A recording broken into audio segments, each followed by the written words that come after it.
ఏదైనా ఇది చాలా తప్పు విధానం. ఇది తెలుగుదేశం అధికారంకి వచ్చినప్పటి నుంచి కూడా ఇటువంటి కార్యక్రమాలు యావత్ రాష్ట్రంలో కూడా జరుగుతున్నాయి. చాలా అన్యాయమైనటువంటి చర్యలు ఫలితాలు వచ్చిన మొదటి రోజు నుంచే ప్రారంభించారు.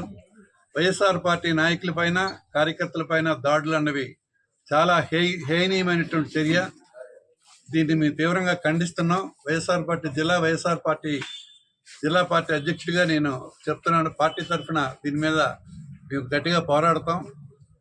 ఇప్పటికే మా నాయకుడు జగన్మోహన్ రెడ్డి గారు ఇటువంటి అనైతికమైన చర్యల పట్ల తీవ్రంగా ఖండించడం జరిగింది. మరి దీన్ని జగన్మోహన్ రెడ్డి గారి దృష్టిలో కూడా పెట్టడం జరుగుతుంది.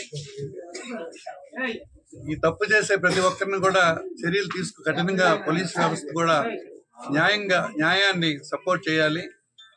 మరి న్యాయంకి తావు లేకపోతే భవిష్యత్తులో మరిన్ని అరాచకాలు జరిగే అవకాశం ఉంది కనుక ఇప్పటికైనా స్పందించి కరెక్ట్గా పోలీసు వ్యవస్థ దీని మీద తగు చర్యలు తీసుకోవాలని మేము కోరుతున్నాం.